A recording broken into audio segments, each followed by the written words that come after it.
Ce soir-là, je faisais ma ronde comme d'habitude. Personnellement, tout paraissait très tranquille dans le bloc et j'avais vraiment hâte de rentrer chez moi. Mais bon, tout était tranquille donc j'avais pas de quoi me plaindre. Arrivé au troisième étage, je vois la présence de quelqu'un au bout du couloir. Je suis toujours un peu surpris quand je vois quelqu'un tard le soir, donc je suis un peu sur mes gardes, donc je fronce toujours les sourcils, mais je me rapproche en me disant tiens, c'est qui est là tard le soir, et surtout qui regarde par la fenêtre. Je me dirige vers la personne. En me rapprochant, je constate que c'est quelqu'un que je connais très bien. Une locataire. En me rapprochant toujours encore, je constate que Madame Tremblay, la locataire en question, est simplement vêtue d'une nuisette et qu'elle est pieds nus. Et elle me donne le dos et elle regarde par la fenêtre. Bien sûr, je l'interpelle et elle ne me répond même pas. Madame Tremblay est assez connue pour certains de ses problèmes de comportement, en général. Donc je reste quand même sur mes gardes. Alors je la rappelle. Je dis Madame Tremblay, est-ce que tout va bien? Aucune réponse. Madame Tremblay, c'est moi le gardien là. Est-ce que tout va bien? Aucune réponse. J'ai pas envie de me rapprocher d'elle car je sais comment elle peut réagir. Alors je laisse une distance de sécurité. Madame Tremblay, et je tape dans mes mains. Madame Tremblay, debout. Il faut dormir chez vous, pas dans le couloir. Et elle se retourne doucement. Elle avait un regard complètement vide. Ce regard de maladie mentale mélangée avec des comportements déviants, c'était Madame Tremblay. Pour la décrire, c'était le genre de petite femme qui avait un physique assez ingrat. Je dirais qu'elle n'était pas particulièrement belle, je pense qu'elle n'a jamais été même particulièrement belle. Je pense depuis sa naissance jusqu'à son état de vieillesse. C'est quelqu'un qui aurait vécu qui a vieilli comme elle a vécu, je dirais. Elle avait un regard vraiment vide. Il n'y avait personne à l'intérieur. Mais ce qui a surtout retenu mon attention, c'était la fourchette qu'elle tenait dans sa main. Vous savez, le genre de belle fourchette là pour gigot que vos grands-mamans ont dans leur service de coutellerie. C'est ça qu'elle avait. Je fronce des sourcils et je commence à reculer doucement. Et là, je me réadresse à elle en disant « Est-ce que tout va bien, Madame Tremblay? Est-ce que je peux vous aider d'une quelconque manière? » Elle ne me répond pas. Elle reste fixe, immobile. Là, je continue à reculer doucement, un peu comme, vous savez, quand vous évitez de courir devant un chien qui est méchant, exactement de la même manière.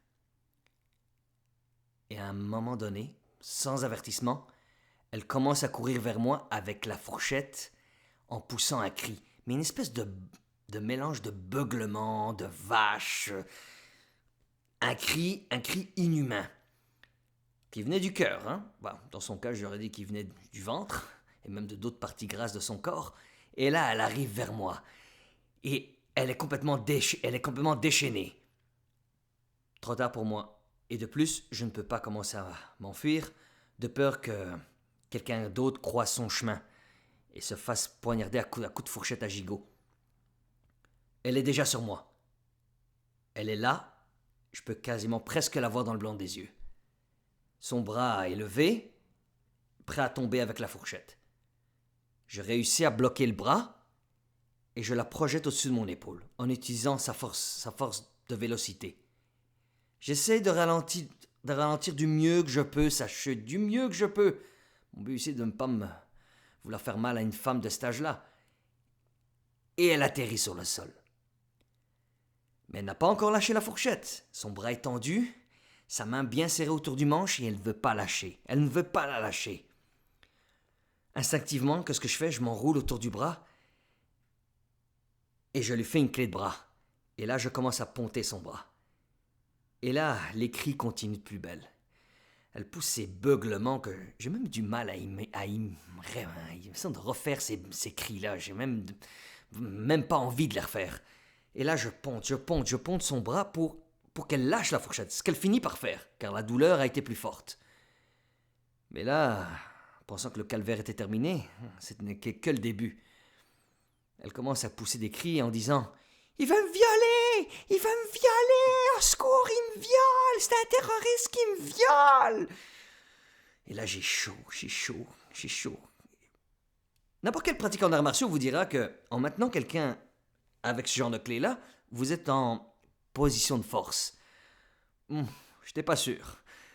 Elle était en train de crier que j'étais en train de la violer et elle était en train de se passer les mains dans ses parties intimes et je constate même qu'elle ne porte même pas de sous-vêtements. Trop de détails, mais impossible pour moi de ne pas les voir. Et hélas, chose qui devait arriver, ces cris ont alerté d'autres locataires. J'entends les portes qui s'ouvrent. En même temps, pour moi, c'est une espèce de salut. Je me disais que quelqu'un va pouvoir appeler les services d'urgence parce que je ne peux pas la lâcher. Elle risque de continuer à vouloir m'agresser ou vouloir agresser quelqu'un d'autre. Tout de suite, un moment, dans un coin, je vois une locataire qui passe la tête en dehors de son logement en s'adressant à moi et me disant « Jeune homme, là, excuse-moi, là, je veux pas me mêler de ce qui me regarde pas, là, mais elle a dit non. Elle veut pas faire l'amour avec toi. » Je n'ai jamais autant insulté quelqu'un de ma vie. J'étais multitâche. J'étais en train de faire une clé de bras à une femme d'une 50aine d'années et en train d'insulter une autre qui passait la tête en dehors de son appartement. Un autre locataire qui avait sorti la tête aussi me demandait qu'est-ce qui se passait et je lui ai demandé immédiatement d'appeler les services d'urgence. Police, ambulance, tout ce qu'il voulait. Tout ce cirque a duré au moins à peu près, je sais plus, 5 minutes. Pour moi, c'est comme si ça avait duré des heures. Et j'avais du mal à la contrôler. Parce que la madame Tremblay, pendant que je la maintenais, elle était en train de baver et elle essayait de mordiller mon mollet en essayant de le mordre et en bavant sur mon pantalon. C'était affreux. La cavalerie a fini par arriver. La première chose que m'a dit la police en me voyant maintenir le bras de cette femme, moi je peux encore l'appeler une femme, la policière m'a regardé en souriant et m'a dit « Ouais, maintenant je connais ton genre de femme. » J'ai rien répondu à ça. J'ai dit, écoutez, aidez-moi vite là. J'ai dit, elle est hors de contrôle. En voyant les policiers, la première chose qu'elle a dit, vite, arrêtez-le, il est fou, il me viole. Les ambulanciers et les policiers la maintiennent pendant que moi je lâche son bras. Elle a quand même réussi à se retourner, et je me demande encore comment elle a fait aujourd'hui, comme ces chats qui se retournent sur leurs pattes. Et elle a eu la force de venir aller m'attraper à la gorge pour me saisir et serrer. Heureusement, on était 5 sur elle. 5 personnes à la maintenir de force. Après l'avoir contrôlée, ils l'ont mise sur le brancard. Elle a encore eu la force et le génie de me souhaiter de belles menaces de mort et de revenir me faire la peau à coups de couteau et tout autre objet contendant. Après ça, j'ai juste eu le goût d'aller dormir. Personnellement, j'ai très bien dormi. Heureusement, cette fois, sans faire de cauchemar à propos de Madame Tremblay.